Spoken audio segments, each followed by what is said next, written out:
Pleased to have you as a guest on Like It Is. Thank you. How did it all start? Had music always been a part of your life from when you were a little boy? Yeah, you know, growing up musical family, grandfather, mother, uncle, sister, Pitney, everything. What part of Jamaica? St. Anne's, you know. Yeah? That's in the country. What town? A town called Rodnall. It's not well known, you know. It's a little place up in the hills, you know. Yeah. How big is your family? Well, my family is really a big family, you know. Malcolm, them family name is Malcolm. It's plenty. That's a good name. Yeah. When did you begin to get involved in music, really? About 1958. Doing what? Well, we were always interested in music, but that time I was learning trade, you know, and meet up some guys who can sing. One named Desmond Decker. And so we started out from kind of rehearse together and thing, you know. And then one day he went away, do some recording. Then I fell after. Mm-hmm. You weren't doing the same kind of things then that you're doing now. What kind of music was it in the beginning? That music was ska. Ska? Ska music, yeah. Well, how does ska differ from reggae? Ska is different in sound, different in style, different playing, you know. Mm-hmm. Ska is a more quicker music than reggae. No relation? Yeah, it's almost the same music breakdown to go much slower, you know. Same root? Yeah. It's almost the same music, ska. But only say now, if it was playing at 33, it started playing at 7.5, you know. I Get it more. That's a good analogy. How does reggae and ska come out of calypso? Many people ask that. Yeah, huh? because the calypso was always there first. Right. You know? And then now, when the musicians in Jamaica started to play, although them can play calypso too, because they play a lot of calypso, but because the American influence music come pass through down there, you know, them start to kind of get more to, them time used to have Fats Domino. Yes. And plenty of them type of people. So after a while now, the music start drift from the reggae. It used to be a music almost like a half blues. And used to play before the ska start, you know. Even people like Joe Hicks, cha-na-na, cha-na-na-na-na, cha-na-na, cha-na-na-na, you know that music? Right. Used to play that plenty. So from there now it developed to people start ching, ching, ching, ching, ching for ska, you know. And then for rocksteady it's like jing, jing, jing. For reggae now it's check, check, check, you know. So you have three different feels. But the three of them can put together again and make one thing still. Now, calypso music, most of it dealt with family and folk stories and love and beautiful island in the sun, things like that. How did it move into what we're getting in the music now, where we have message? Because during that time of this calypso and thing, people never wasn't so conscious about Africa and where them roots come from. Since the reggae come now, people get, I mean, not from a point of music, because music is always conscious. But since the reggae come now, the reggae start talk about Africa, blackness, you know, in a militant way. So that is how it kind of, that is how the lyrics differ from the Oh Island in the Sun. Well, who are some of your influences? Well, I think my biggest influence is Marcus Garvey, Haile Selassie. Sure. From what you heard coming up as a boy about Garvey, or what you've learned now that you're grown, or what? What we hear, what we read, you know, and what we know about him. Did you learn much about Garvey in school in Jamaica? No. Yes, them don't teach. It's the education that we don't get in school, you know. We don't get that type of education that when we grow up we can know who we is. We get a more education that we might know who Christopher Columbus is, or who Marco Polo is, you know. But we never really know who Marcus Garvey is, who Haile Selassie is, or who any black man is. Were you born as a Rasta?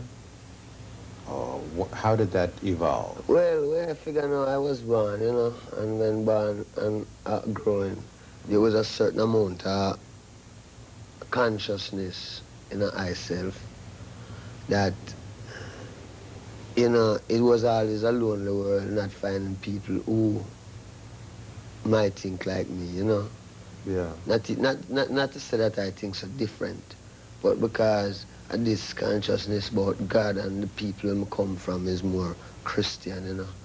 We always try to do, like, try to stand up to the right. But we used to find out now that one church quarreling against the next church, and I figure I never want any of that, you know. I never want really enter into the thing where this one I fight against that one and everybody talking about God still. So after going on and coming up, you know, the thing that was there get more stronger, come to Kingston, meet some more people, them people is Rasta. You talk to them and find out it's the same thing I have inside. It's the same thing. How old were you when this started to happen? This is about 17, 18, you know. I find out that the same thing where I deal with is the same thing where the Rasta man talk about. So that is how I could identify myself as a Rasta. By not changing, you know. Now, what happened when you went back home and told your family what you had found? Oh, I never have a home to go back to. No? No. Where we from, everybody gone, you know. Everybody gone. Everybody living in America, some living in Kingston, everybody gone. So, never really have a home, not that much, although we used to have a home before grandfather died, you know. But after grandfather died, everything gets crashed. So, you know, so you came to Kingston, and that's where it began to happen. Yeah. Where did you live in Kingston? What part? East. I call it East Kingston. Out near the east. Yeah. And then we go up a place named Oxford Street, you know, down to Spanish Town Road, down to then up to Trenchtown. Yes. So for a long time, things were kind of lean. Well, yes, things was kind of lean as can. It leaves to what is your expectation anyhow, do, you know. To me, it was lean, but I could understand it because coming from a country where you learn to do things like you don't learn to depend on family and all of that, you know. You go out and you plant your own corn and you watch the corn grow. When corn grow, you pick your own corn, you know what I mean? Yes. All of them fruits on them tree, you can get them, you know? So... It's a little different, though, in town. Yeah. You know, you've got to do different things to eat, eh? Well, when you're in cities, a whole different ball game, you know? Right. People have to go to work, catch the bus. You know, the country, all the day, you go for the donkey, and you ride the donkey to the farm, and you're cool, you know? Right. In the city, people hustle, catch the bus, go to work, get off of work, come back home, you know? So it was a different thing up there. I know a little bit about Jamaica, and I understand in Kingston, Trenchtown is a rough part of town. How did you survive? Well, while living in Trenchtown, you know, as a young man, surviving was easy. The only thing you'd have to really look out for was the police, you know.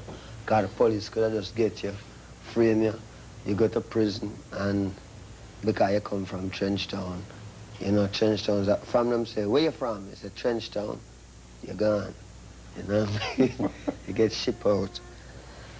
You know, a lot of people are confused about what a Rasta really is and have a very negative image of the Rasta. Tell us what a Rasta is. See, Christ promised that he will return within 2,000 years, you know, and him said when him come, he will be the King of Kings, the Lord of Lords, the conquering Lion of Judah, through the lineage of King Solomon and King David. Now, my life have great meaning to me. So I really search to find out if God is here. When I search, I look in at Ethiopia. I look all about, looking at Germany, you know, because I'm not prejudiced. I look for God. I looking at Ethiopia, I see one man stand up with these names, Emperor Haile Selassie, name King of Kings, Lord of Lords, conquering Lion of Judah, through the lineage of King Solomon and King David, written in the Bible. One of my things is that the Bible, them say that King James edit the Bible. Now, my understanding is that if King James edit the Bible, I don't think he would edit it for the benefit of black people. So when the revelation turned out that Haile Selassie is the King of Kings and the Lord of Lords, coming straight through the lineage of King Solomon and King David, then, you know, we really know that this is the Christ return. Because we know in this world, yeah, when the white man edit it, he wouldn't edit it in our behalf. You know, he would have more edited to make it look like England going to be the big thing. But in the last days, they'll prove out that is Ethiopia, Haile Selassie, you know, and Haile Selassie's name is Rasta. So we are called Rastas, you know, called by his name. And then it's a lot of things. We go as far as saying, him say when him return and you call upon him, now this is God, him say when him return and you call upon him, your mother and your father will forsake you. Now, we know that if you call upon the Catholics, them embrace you. You call upon the Church of God, them embrace you. Any religion you call upon, you might get embraced. The only religion them push you off from is Rasta. But that does make the truth more real, because them say, when you call upon my name, your mother and your father will forsake you. And that is why today you hear Rasta get so much bad name. It's not because Rasta do anything bad, but it's because how the prophecy go with it. When if your mother and your father will forsake you, just imagine people who don't even know you. You know what I mean? Well, in most religions, you go to church on Sunday, and you may go to a Bible class once or twice during the week, and that's it. Yeah. Is it pretty much basically the same in Rasta, or is it more involved? No, we say that the man is the church. The Bible is there.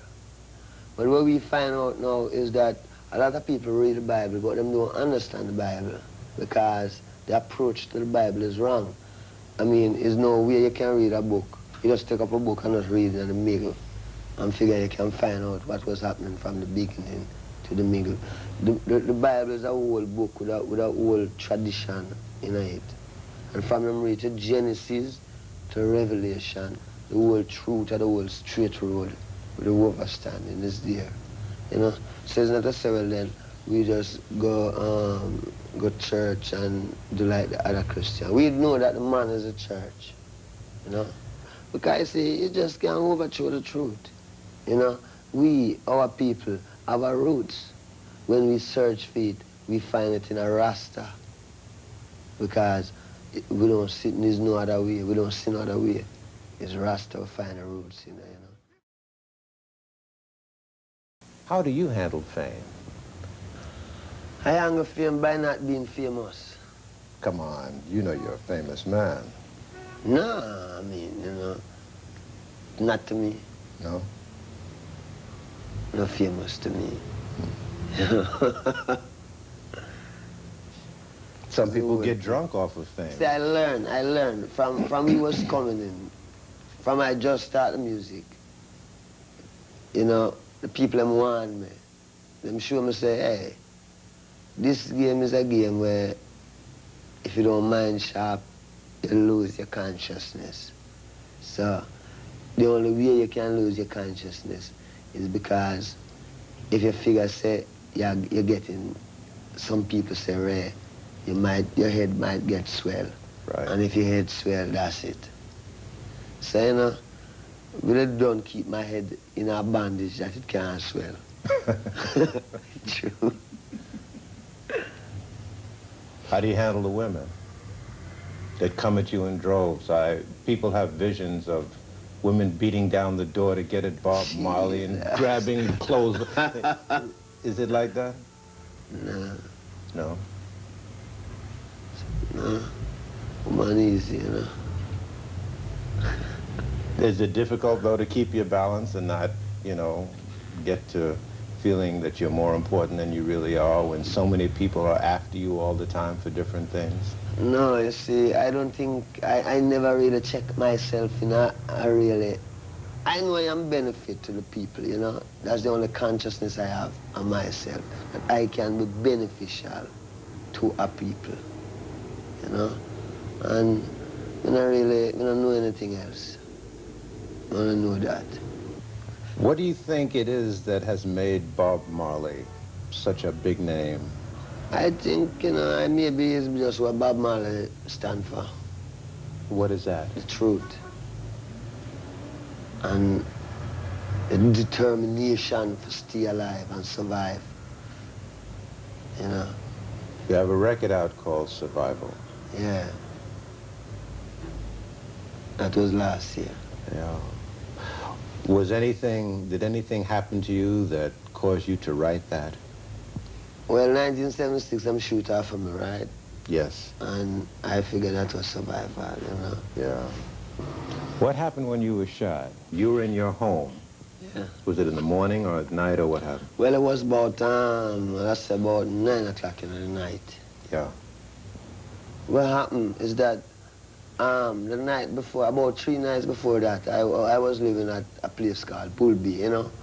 And I went home about 3 o'clock in the morning and get some sleep. And then I vision I was in a lot of gunshot, you know. That was a dream. I was in a barrage, a gunshot, but when it all over, you know, it's like I never really get no shot. But I see my mother get shot. You know, the vision show my mother get shot in her head. And what happened is like the vision said, don't run. You know, it's like, you know, all of this gunshot, it's like something that the vision said, don't run, stand up. So when the gunshot started firing on Hope Road, the first thing come back to my mind was the vision. And all I could remember is that the vision said, don't run. And so me have to stand up, you know. And, you know, them fire until was tired of fire, and then two is not really a lawful gun battle. Man starts to run and it ease up, you know. Where were you hit? Eh? Where were you hit? Me? Yes, sir. Yeah. Went right through? Or just skinned No, it? I'm said lodge inside there. Yeah? Yeah. You never saw the gunman? Well, at that time, no. But you know who did it? You ever know them? Were they caught? No, but I don't call the police. It's just, you know, one thing. You have a record company now. Yeah. Why? Oh, you know, a long time we always have a record company. What we have now is a recording studio. When we go into the studio to work, it was a lot of hassle. I mean, we're Rasta, you know. Some people don't want a Rasta in them studio. No, if you stop all of this, you have to make one, because, you know what I mean, a man might say, no, you say Haile Selassie are God. Well, you know what I mean, go and build your own studio, you know what I mean? So, all right, Haile Selassie is God, I'm going to go and build a studio, you know. So, you know what I mean, and that's how it go. Them things come through sabotage and through pressure. If everything was nice, maybe we wouldn't have to build a studio. But, you know, it's just a tricky place. It's not everyone really have that humanitarian feeling. Some people just deal with, them don't even know what I'm dealing with. What's ahead for Bob Marley, do you know? Do you have an agenda or a master plan? Well, I feel ahead for I and I is the unity of Africa. And then when the unity of Africa come, then people will really understand, say, you know, there was something in this thing. There is something in it. Do you think of yourself more as an African than a Jamaican? Yeah, because one of the main things is that we're Rasta. From you accept Rasta, you become an Ethiopian, which is Africa. Next thing again, the history of Jamaica shows that the Arawak Indian was living there, and it belonged to the Arawak Indian. Now, our history show that through slave business, black people come out of the Western thing, you know? So we still figure, say, Africa is a root, you know, and this is where we must return to. What do you see as most of Africa's problems as far as uniting? I mean, I see Africa's problem is that outside people keep on fatiguing the people, you know, and make them can't really get them things together, you know. If it's not this superpower, it's that superpower. But Africa is only a place which part of them used to exploit, you know. Nobody no really. Africa so rich that it become a man just go to Africa, steal out what he want, steal and carry back in him country. And Africa stay there like, you know, well, Africa ready. Garvey used to say Africa for the Africans. Is that how you feel? Yeah, Africa for Africans, a woman abroad, you know. True. Will your home base, though, always be Jamaica? Or someday would you like to live in Africa? No, someday it's going to be in Africa. Yeah. Maybe we up in Jerusalem, you know what I mean? And then Bible land. And what do you think lies ahead for Jamaica? I think what lies ahead for Jamaica is that Jamaica is a beautiful island. The best thing Jamaica could have been is just like how Jamaica, like how England owned Jamaica. Jamaica must make some part of Africa own Jamaica. You know what I mean? And it work more nicer, I mean, you know. But if it's going to be a thing which probably we always going to have a war. Because the only solution is either them get themselves with Nigeria or with someone, you know what I mean? But make Jamaica become some African, something to do with Africa, that Africa owns Jamaica, you know? But because the people and them whole heap of ideology and philosophy where they want to come with, you know, some people want to be Marxist, some want to be this, some want to be that. And nobody don't, and plenty of people don't want to be with them is. And where them is African. And Africa have its own culture, and its own people. And you know, all it needs is people who keep it down for either die out of the earth or something. What is your feeling about the condition of black people here in the United States? I feel like black people should develop themselves, you know, not to several then just develop yourself having a prejudice thing to it. It's just that we are people with our own history and culture. We can educate ourselves. I mean, we are the first creators. So we have to really, everything when you see on this earth here, is a black man make it. And I'm saying that the white man don't make some, but all wisdom come from the black man. You know, a lot of young viewers look up to you and are going to want to hang on every word and every syllable. Do you have a message for young people? Well, you know, the whole thing again is to really check out the truth of Rasta and don't make like follyism. Don't make it check it out. And don't get too busy that you can't check out the truth. Because the truth is there. And Africa awaits its creators. And we know that the people in the West, head-wise, it's them ready, you know. Them have to learn, come learn. What them learning in the West, them have to carry it home to them people, make it be a benefit to the people. Because, I mean, how long must the black people suffer? And these are people, you know? And then we have our own culture, we have everything. We don't short anything. We have everything. Plus we have a land that no one is living there. And we must go home to it. And when you go home, you can build all of these big buildings if you want. I mean, if you miss a city, build a city. You know what I mean? If you want a car, you can get a car. I mean, I don't see the big thing. One time America was, you know what I mean, maybe used to have lots of all what I call it, all sort of thing I walk through. Africa is a peaceful place. Then we want to fool black people, but it's a jungle and blah, blah, boom, boom. Where have you been in Africa besides Ethiopia? Zimbabwe, Oh, yeah? yeah, Gabon. How did Zimbabwe strike you? Well, you know, Zimbabwe nice, man. Zimbabwe really nice. I mean, you know, it's like a paradise in a place. You know, when you go in and see it. Beautiful. How did the people react to you? People's great. Yeah. People good.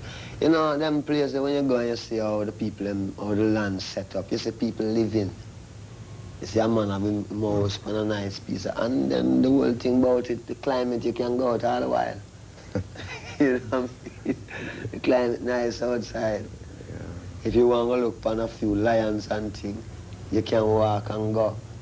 And if you want to see some things that man never make, but it look like somebody make it, that's all Zimbabwe too. Because I go in a place and I see some stone farm, but I know it's not the man make it, but the weight farm, you know, is higher than something.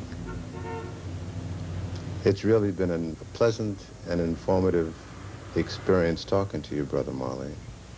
Nice. I thank you for your time. I really Wish you well. Rasta.